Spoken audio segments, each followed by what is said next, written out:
တွေပြောသလိုပေါ့နော်ဒီဟိုတခိုးအားမပေးနဲ့မလှူသင့်ဘူးလို့ထင်လားအဲ့လိုပြောမယ်ဟဲ့ဆိုမထင်ပါဘူး तू ကလည်းအရန်ဒုက္ခရောက်တော့လုံးမိလုံးရအလုပ်ကိုလုံးလိုက်တာဒါပေမဲ့ကလေးလေးဖို့ရပါပိုသနာဖို့ကောင်းပါအဖွားနဲ့ဒီကလေးလေးနဲ့တားမိလို့တချို့ကထင်ကြတာတားမိလို့ထင်ကြတယ်ဒါပေမဲ့တားမိမဟုတ်ဘူးဟဲ့လားနှစ်ခုတည်းကဘယ်သူ့ကိုပို့ပြီးလှူသင့်လဲဒါမှမဟုတ်နှစ်ယောက်စလုံးလှူသင့်လားဘယ်လိုထင်လဲဟုတ်ကဲ့အားလုံးမင်္ဂလာပါဗျ။ By the way ကျွန်တော်ပြန်လည်ကြိုဆိုလိုက်ပါတယ်။ဒီနေ့မှာတော့ဒါတဲ့တဲ့ခုမှနိုင်တဲ့တဲ့ခုမှဒါသွားပြီးသားရောက်ပြီးတော့ပစ္စည်းကိုရတဲ့အတွက်ဒါတဲ့ပန်ရှင်ရတဲ့ရိုက်နေတဲ့ဗီဒီယိုဖိုင်လေးနဲ့ပတ်သက်ပြီးတော့နော်ဒါအန်တရားကိုရသွားရောက်ပြီးတော့ဒါစုံစမ်းမင်းမြတ်တဲ့ဗီဒီယိုဖိုင်လေးကိုကျွန်တော်ပြန်ပြီးတော့ ready ပေးတယ်မှာဖြစ်ပါတယ်ဗျ။အဲဆိုကျွန်တော်ဒါလိုင်းနာကိုကြီးတို့သွားရောက်စုံစမ်းမင်းမြတ်တဲ့ဗီဒီယိုဖိုင်လေးကိုကျွန်တော်ရင်နားထောင်ကြည့်အောင်ဗျ။ကျွန်တော်တို့ရွှေပြည်သာမြို့နယ်လောကတောရွာလေးလောကတောရွာလေးကဒီနေရာဘယ်သူနေရာလဲဆိုတော့ဒီပေါ့နော်ဒီအဖွားရဲ့သွားတာဆိုင်နိုင်တော့ဖြစ်သွားတာပေါ့နော်ဒီကလေးလေးရဲ့အိမ်ပေါ့နော်ဒီကလေးလေးရဲ့အိမ်လက်ရှိကတော့ဒီသူတို့မရှိဘူးဒါကတော့အခုရှိဒီမှာကြည့်နေတာကတော့ဒါအနီးနားပတ်ဝန်းကျင်ကဒါမိသားစုတွေပေါ့နော်အဓိကသိချင်တာကပေါ့နော်ဟိုဒီမှာအခြေအနေဘယ်လိုရှိလဲဒီအဖွားရဲ့အခြေအနေကဘယ်လိုလဲနောက်ပြီးတော့ဒီကလေးလေးရဲ့မိသားစုအခြေအနေကဘယ်လိုလဲဆိုတာလေးကိုဒါကျွန်တော်တို့ဒီပြည်တွင်းမှာရှိတဲ့အလှူရှင်ရောပြည်ပမှာရှိတဲ့အလှူရှင်တွေရောနောက်တချို့မသိတဲ့ဒီပေါ့နော်လှူလူပါအပြင်ကနေပြီးတော့ဟိုဝေဖန်သုံးသပ်ပေးကြတဲ့လူတွေရောအကုန်လုံးသိရအောင်ကျွန်တော်ဒီနားကဟိုမိသားစုတွေကိုကျွန်တော်ဒါတစ်ချက်တော့ဒါမေးကြည့်မှာဖြစ်ပါတယ်နော်ဒါကလေးလေးနဲ့ဒီမှာနေတာဘယ်လောက်ကြာပါလဲကြာပြီသူတို့ကဒီရွာထဲမှာပဲမွေပြီးရွာထဲမှာပဲရွာနေပြေးတိုင်းနေတာဩဒီမှာဆက်မြုပ်ပါသူတို့ရဲ့ဒီကလေးလေးရဲ့မိသားစုအခြေအနေရောဒါအခုပေါ့နော်ဒီကလေးလေးကိုဟိုတချို့ကြတော့လဲဟိုဘာမှမတော်ဘူးတချို့ကြတော့လဲငှားလိုက်တာလားတချို့ကြတော့လဲတော်တယ်အဲ့ဒါလေးရောသိလို့ငှားလိုက်တာတော့မဟုတ်ပါဘူး तू ကမီးလေးတယောက်ကိုအမြဲတမ်းစောင့်ရှောက်ပြီးချစ်တယ်ဒီကလေးကိုဒီလိုလှုပ်စားရဲဆိုတာလည်းမသိပါဘူးအခုမှ line ပေါ်မှာတက်လာမှကျမတို့လည်းသိရပါကလေးလေးကိုအမြဲထိမ့်ပေးနေတာပါဟောကလေးလေးကိုတော့ तू အမြဲတမ်းထိမ့်ပေးနေတာပါကြာပြီပေါ့ဒါကလေးလေးကိုဟုတ်ကဲ့ပါထိမ့်ပေးတာဒါကျွန်တော်ဗီဒီယိုပိုင်းစပြီးတွေ့တဲ့ချိန်မှာဒါသူ့ရဲ့ဒီရည်ပစ္စည်းခိုးတဲ့အတော်ကြီးရဲ့ဒါသားကလေးလေးပဲတင်ခဲ့ကြတာပေါ့နော်ဒါပေမဲ့ခုဒါအနာဝေးတော်မိတဲ့ခါမှာဒါပစ္စည်းခိုးတဲ့အတော်ကြီးကလေးမဟုတ်ပဲဒါတော်သူကတခြားဒါသူနဲ့အတိမိတ်ဆွေတယောက်ကလေးကိုဒါခေါ်ခဏခေါ်သွားတဲ့ပုံစံပေါ့နော်ဇမင်းရတာကြည့်အောင်အဲ့ဒီကြာအောင်ထိမ့်ပေးနေတာပါဟောဒီကလေးကို तू ပဲထိမ့်ပေးနေတာပေါ့နော်ဟောဒါဆိုလို့ရှိရင်ဒီအဖွားနဲ့ဒီကလေးလေးနဲ့ရောဆွေမျိုးကဘယ်လိုလုပ်တော်မယ်တို့ထင်ဒီကောင်မလေးအမေရဲ့ရောက်ခမဟောဒီကောင်မလေးအမေရဲ့ရောက်ခမဟုတ်ကဲ့ပါဟောဒါကြတော့ဒီကောင်မလေးအမေရဲ့ရောက်ခမဆိုကိုယ့်ကိုပဲတွက်ကြည့်လိုက်နော်အဲ့ဒါတော့နိုင်ခွက်လောက်တွက်နော်ဒါဒီထဲမှာကျွန်တော်လည်းရှင်းပြနိုင်ခွက်လောက်ကြာမှာကောင်မလေးအမေရဲ့ရောက်ခမလည်းမလားကောင်မလေးရဲ့အဖွားပဲပေါ့ဟုတ်လားကောင်မလေးဖေရဲ့ဒါအမေပေါ့ကောင်မလေးရဲ့ဖေရဲ့အမေပေါ့ဖေရဲ့အမေဆိုတော့ဒါအဖွားပဲပေါ့ကလေးရဲ့ဆိုတော့ဒါကြီးတော်တာပေါ့နော်အဲ့တော့ပြောရလို့လည်းတိုင်ပတ်နေအဲ့ရတာโอเคအဲ့တော့ကျွန်တော်တို့လက်ရှိဖြစ်နေတာကြတော့ဒီကျွန်တော်ဒီ bright သမားတွေကဒီဟိုအလှရှင်နေနဲ့ဒီပေါ့နော်တည်တင်တည်တိုက်တဲ့သူတွေကိုချပြတဲ့နေရာမှာဗာလေးတွေဟာနေနေဆိုဒီ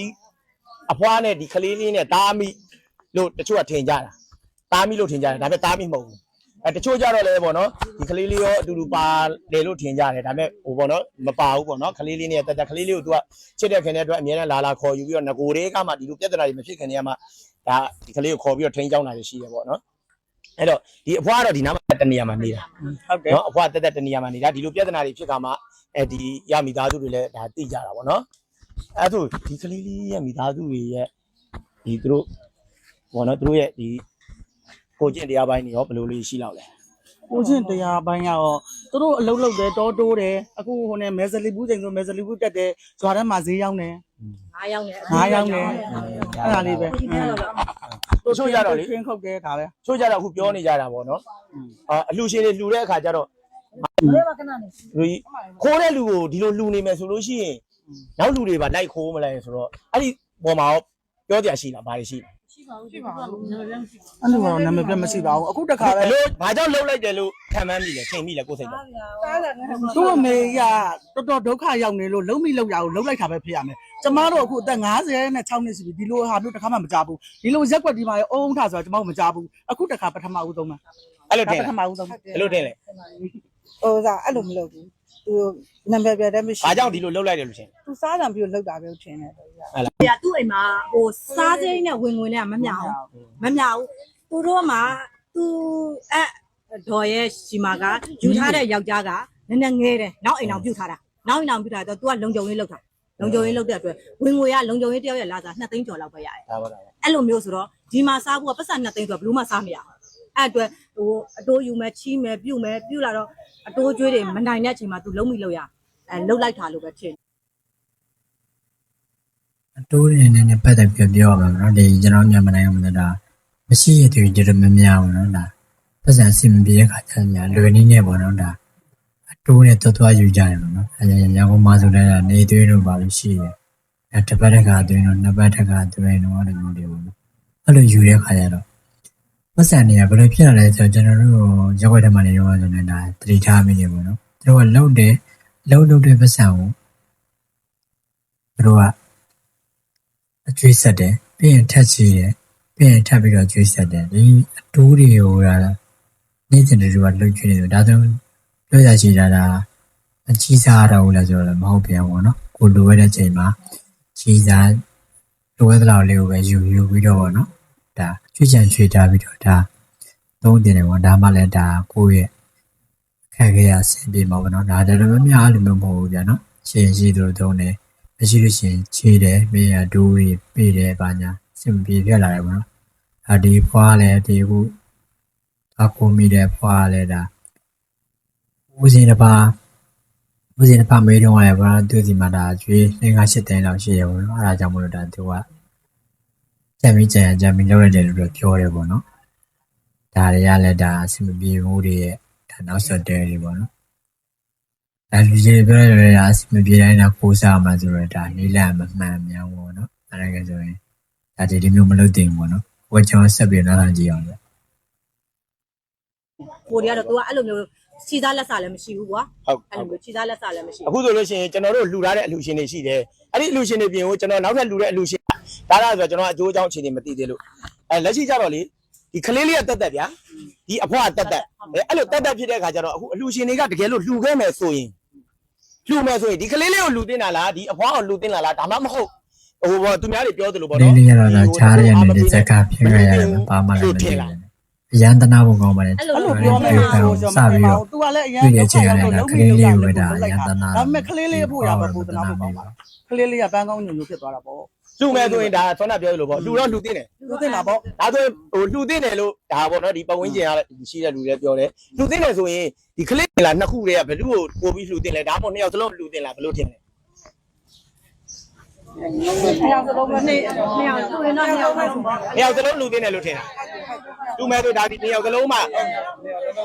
ိကြပါဦးအိမ်မားနေရ စဉ်းစားနေရတယ်တော့ အေးပေါ့နော် အဲ့လိုလက်စားတွေပြီးတော့လုံးမိလို့လောက်တာရှိလို့တာတော့ဒုက္ခရောက်လို့လားသူလည်းမရလုံးမိတာ ဒါပေါ့နော်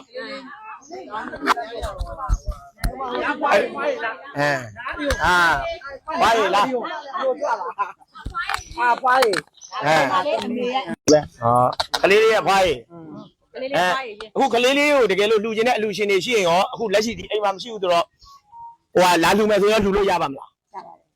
ရပါတယ်ဆိုတော့ဟိုတနေ့ရောက်သွားလှူရမလားဒီကိုလာပေးမှာလား ဒီမှာပဲရှိမှာ အော်ဒီမှာပဲရှိမယ် လိုက်တာရစကန်ပေါ့ ဟောပြီးရင်တော့ပြန်လာမှာအော်လှူခြင်းတယ်ဆိုလည်းဒီလိုပဲလာပြီးတော့ဟုတ်ကဲ့ပေါ့နော်ဟုတ်ကဲ့ပါဒါတော့ပဝင်းကြီးကတော့ပေါ့နော်ဒီအကွာကဒါကျွန်တော်လည်းသိချင်မသိဘူးဒါပဝင်းကြီးကပြောမှသိမှာလေပဝင်းကြီးဆိုတာလေသူခေါင်းရင်းချင်းအိမ်နဲ့သူ့အမျိုးကိုကျွန်တော်တို့သွားပြီးမေးမြန်းလို့မရဘူးဗျပဝင်းကြီးမှာတော့ဒီအကွာပေါ့နော်ဟိုမကောင်းတဲ့သတင်းတော့မရှိပါဘူးဗျမကောင်းတဲ့သတင်းပို့ကျွန်တော်တို့ကဒီအလှူရှင်တွေကလှူဖို့လုပ်နေတဲ့တခုအားပေးနေတယ်လို့ပြောကြလို့ဒါဒီတကယ်ပေါ့နော်ဒီခိုးစားတဲ့အလုပ်ကိုကျွန်တော်တို့ဒီစီးပွားရေးအရာပေါ့နော်အတော်ဝန်းဝန်းကြောင်းဖြစ်ရက်တည်နေတာဆိုရင်တော့ဒါကျွန်တော်တို့တစ်မျိုးစဉ်းစားရမယ်ဒီဘေးကလူတွေတစ်မျိုးစဉ်းစားမယ်အလှူရှင်တွေလည်းစဉ်းစားရမယ်ဒါပေမဲ့တချို့ကြတော့လေသူတို့ရဲ့အခက်အခဲကိုဖြေမရှင်းနိုင်တဲ့အခါကျတော့ မလုတ်တဲ့မလုတ်တိုက်တာတွေလုံမိတာတွေရှိတတ်တယ်ဗျတချို့ကြတော့ကျွန်တော်တို့ကပေါ့နော်ကျွန်တော်တို့မှာစားစရာမရှိဘူးငတ်ပြီးကျွန်တော်တို့အခက်အခဲဖြစ်ရင်ကျွန်တော်လူစားလို့ရတယ်ကျွန်တော်တိုက်စားလို့ရတယ်ကျွန်တော်ကုံသွားထမ်းလို့ရတယ်နော်ကျွန်တော်တို့ကြိုက်တဲ့အလုပ်လုပ်စားလို့ရတယ်တက်ကြီးရွယ်ကိုတချို့မှာကဘာဖြစ်ကျွန်တော်လူစားလို့ရတယ်တိုက်စားလို့ရတယ်အဲ့ဒါရတယ်မပြောသိဘူးထင်တယ်ပေါ့နော်ဒါသူ့ကိုလေးစားကြတဲ့သူတွေဒီလိုမျိုးစကားမျိုးကြားလို့ချင်းတော့အိုင်းဆက်တွေမကောင်းတော့ဘူးနော်ဒါမှဖြစ်တယ်မှာဒါသူတို့က social media မှာအမေရလာတဲ့လူတွေရောက်နေတယ်မဒီလိုမပြောသိဘူးပေါ့နော်ဒါကျွန်တော်မရှိတဲ့ဘာမှာဒါကျွန်တော်ရဲ့လောက်ကိုချိုးရတာလုပ်မယ်ဒါမရှိလို့ရှိရင်အရောခက်ခဲနေရှင်နဲ့ဒါကိုယ့်ရဲ့အသိမိတ်ဆွေတွေကိုဒါကိုကြီးတောင်းမယ်ဆိုရင်ဒီလိုနည်းလည်းမျိုးလေးတွေဒါကောင်းမွန်တဲ့နည်းလည်းမျိုးလေးတွေပြတယ်နေပေါ့နော်ဟုတ်ကဲ့ပါဆက်ပြီးတော့ကြည့်အောင်ဗျတဲ့ဆိုတော့တို့မှတကယ်စားစရာမရှိဘူးတို့လူစားလိုက်ရင်အင်အားမရှိဘူးကျွန်တော်တို့ထမ်းစားနိုင်တဲ့ရံမီပိုးစားနိုင်တဲ့အင်အားမရှိဘူးနော်တို့မှပတ်စံဝင်ပေါက်ကအရန်နေပါတယ်ပေါ့အဲ့တော့တို့တို့ နဲ့ဖြစ်နိုင်လောက်တဲ့ဟာလေးတွေတို့ခင်ဗျဒါလှုပ်ရှားတာလည်းဖြစ်ကောင်းဖြစ်နိုင်တယ်ပေါ့နော်အဲ့ဒါကြောင့်တကယ်လို့ဒါဒီခိုးစားတဲ့လုပ်ကိုစီးပွားရေးအနေနဲ့အတက်မဝန်းချောင်းအနေနဲ့လုပ်နေတာဆိုရင်ကျွန်တော်လည်းလက်မခံဘူးကျွန်တော်လည်းဒီအရာကိုဒီအလှကိုကျွန်တော်လည်းလက်ခံပြမှာမဟုတ်ဘူးဒါမဲ့အခုအခက်မသိလို့တကယ်ဒုက္ခရောက်နေတဲ့အချိန်မှာသူကြံမိကြံရကြံတယ်လို့လည်းဒီပတ်ဝန်းကျင်ကနေပြီးတော့ချက်ပေးတာပေါ့နော်သူနောက်ထပ်လိုင်းပေါ်မှာလည်းဒီအဖွားရဲ့ပုံတွေတက်လာပြီမဲ့တော့ညာလဲငါတို့ဒီမှာလည်းအရင်တော့ခိုးထားဘူးတယ်သူတို့ဒီမှာလည်းခိုးထားဘူးတယ်ဆိုတာလည်းကျွန်တော်တက်လာတာမတွေ့သေးဘူးဗျဘယ်လိုပဲ social မှာကတော့ပုံတပုံပြလိုက်ရင်ဒီ blue ကဘယ်မှာကြုံဘူးတယ်ဆိုတာကျွန်တော်ဒီမှာအမြဲတမ်းတက်တယ်လေဟုတ်ကဲ့အခုကတော့အဲ့ဒါမတက်သေးတဲ့အတွက်ဟုတ်ကဲ့ကျွန်တော်ဒီကိုလှူထားတဲ့အလူရှင်တွေလည်းလက်ရှိဆိုလို့ရှိရင်ကျွန်တော်လှူထားတဲ့အလူရှင်တချို့လည်းရှိတယ်အခုကိုစောတင်ထိုးတို့ကိုဝနာကြီးတို့အပြင်ကိုနောက်ဒီမော်လမြိုင်ကကိုဆွေတို့ဘာလို့လဲလှူထားသေးတယ်အဲ့လိုလူတွေလှူထားတဲ့လူတွေကိုကျွန်တော်ဒီကနေတခါတည်းပြောချင်တာကကျွန်တော်တို့ဒီခလေးနဲ့အဖွားကိုကျွန်တော်ပထမလူဖို့အစီအစဉ်မရှိဘူးဒီခလေးအလူငွေလေးတို့တော့ကျွန်တော်ဒီခလေးနဲ့အဖွားကိုရည်ရွယ်ပြီးတော့ကျွန်တော်လှူပေးမယ်ဒါပေမဲ့လက်ရှိအချိန်မှာတော့အဖွားကလည်းမရှိသေးဘူးခလေးကလည်းမရှိသေးဘူးเนาะအဲ့တော့ကျွန်တော်တို့လာပြီးလှူမယ်ဆိုရင်ဒီနေ့လာလို့ရလဲညနေကဖုန်းနံပါတ်ပေးလိုက်လေဟုတ်ဖုန်းနံပါတ်လည်းရှိတယ်ညနေလားညနေလားခဏမူလေးစိတ်ဟုတ်ပြီအဲ့ဒါဆိုလို့ရှိရင်ဒါအခုကျွန်တော်ဒီဗီဒီယိုတင်တဲ့အချိန်မှာလဲဒါကျွန်တော်လှူထားတဲ့အလူရှင်တွေနဲ့ဒါဟိုပြောနိုင်တယ်ပေါ့နော်တချို့ကြတော့ငါတို့တော့ဒီပုံစံမျိုးမလှူချင်တော့ဘူးဆိုရတယ်ကျွန်တော်ကိုပြန်ပြီးတော့ဆက်သွယ်ပြီးပါကျွန်တော်လှူထားတဲ့အလူငွေလေးကိုကျွန်တော်ပြန်လာမယ်ရတယ်ငါတို့ကတော့ဒီလိုပုံစံလှူချင်တယ်ဆိုလို့ရှိရင်လည်းကျွန်တော်လက်ခံပြီးတော့ကျွန်တော်လှူပေးထားပါမယ်ကျွန်တော်စီရောက်ပြီးသားလူငွေကိုပြောတာပါနော်မရောက်သေးတဲ့လူငွေတွေရှိလို့ရှိရင်လည်းဒီပုံစံကိုအခုကျွန်တော်တို့ဖြစ်ပြနေတဲ့ဟာကိုမြင်ပြီးပြီဆိုတော့ဒါကိုယ့်ကိုစဉ်းစားသုံးသပ်ပြီးတော့ဒါလှူချင်လဲလှူနိုင်ပါတယ်မလှူချင်ဘူးဒါငါတို့မကြိုက်ဘူးဆိုလဲအချိန်မီဝင်နေဖြစ်လို့ရတာပေါ့နော်ဟုတ်ကဲ့ပါကျေးဇူးတင်ပါတယ်အားလုံးကျေးဇူးပါဒီကလူတွေအကုန်လုံးလည်းကျေးဇူးတင်ပါတယ်ကျေးဇူးပါဒီဗီဒီယိုမြင်ပြီးတော့တချို့ကြတော့ခလေးကိုဒါရန်တနာသွားတယ်ပေါ့နော်ဒီကလေးလေးကဒါဘာမှမသိတဲ့ရွယ်လေးကဒါတစ်စက္ကန့်ပြည့်ရတယ်ပေါ့နော်ဒီပြဿနာမှာအဲကြောင့်မလို့ဒါတချို့လည်းဒါရန်ကလေးရန်တနာပြီးလှူခြင်းနေပေါ့နော်ဒါကြောင့်မလို့ကိုလာလာကိုရဆက်သွယ်ပြီးတော့အသွားလူခိုင်းတယ်ပေါ့ဒါလည်းလာကိုရလာပြီးတော့ဒါစုံစမ်းမေးမြန်းတယ်ပေါ့နော်တော့ဒါဒီပစ္စည်းခိုးတဲ့တရားဒါသူ့ရဲ့အခက်ခဲကြောင့်ဒါခိုးတယ်လို့ပေါ့နော်ယူဆမှာပေါ့နော်ဒါပေမဲ့ဒီဗီဒီယိုဖိုင်ကိုအနာကိုတင်ပြနောက်ပိုင်းမှာဒါအောက်မှာ comment လေးတွေမှာဝင်ပြီးတော့မှတ်ကြပါလို့သူတို့ဒါအဲ့ဒီတော့ကနေဖုန်းနေပါတယ်ခိုးရတယ်လို့ပေါ့နော်ဒါပြီးတော့မှန်းတယ်ပေါ့နော်ဒါတွေကတော့ဒါမနက်ကဆိုရင်တော့ဒါဒီလိုမျိုးဝင်မှန်းမယ်ဒါရက်စခန်းမှာသွားပြီးတော့ပုံဖွင့်တင်တယ်ပေါ့နော်တခါတည်းဒီမှုနဲ့တွဲပြီးတော့နော်ဒါတခါထိရောက်လုပ်တင်တယ်ပေါ့တကယ်လုပ်ခဲ့တယ်ဆိုရင်ပေါ့နော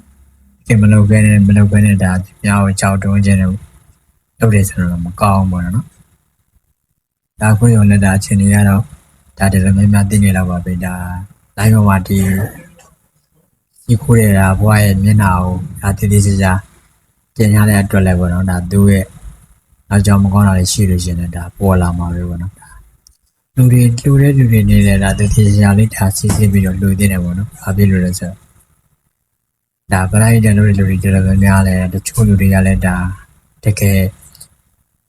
်လိုရည်လူတွေတချို့ကြီးကြောက်လဲဒါပေါ်ပင်အောင်လိုက်ကြတယ်ပေါ့အများဆုံးကတော့ဒါပေါ်ပင်အောင်လိုက်တယ်ဒါဆိုရှယ်မီဒီယာမှာတခုဒါဖြစ်လာပြီးဒီ ဒီလိုကဒါလူစိတ်ဝင်စားမှုများလာပြီးတော့လိုက်ပြီးတော့လူကြတယ်ကြောင်ကြနော်ဒါဒီမှာကလည်းတော့မရှိရကြရနိုင်ပြီးတော့ဒါလူတွေရတဲ့ပတ်စံတွေရောသူတို့ကတော့ပေါ်ပဲနောက်လိုက်ပြီးသူတို့နာမည်ကြီးဖို့ရလိုက်ပြီးတော့ဒါလူတွေသူတွေလည်းရှိတယ်ပေါ့နော်ဟုတ်ကဲ့ပါဒီလိုလေးရလောက်ပါပဲဗျဒါရွာတယ်ကျွန်တော်ဒါနောက်လေး share ရတယ်ကျွန်တော်ပြန်လည်းမျှဝေလိုက်ဖြစ်ပါတယ်ကျွန်တော် channel လေး channel တဲ့ကျွန်တော်ဒါ like and subscribe လုပ်ပြီးတော့ပြန်မျှဝေvideo တွေတည်အောင်လည်းဒါဘေးရတဲ့တွေပဲခေါင်းလေးတွေတည်ခဲ့ပြီးပါဟုတ်ကဲ့ပါအားလုံးကျေးဇူးတင်ပါတယ်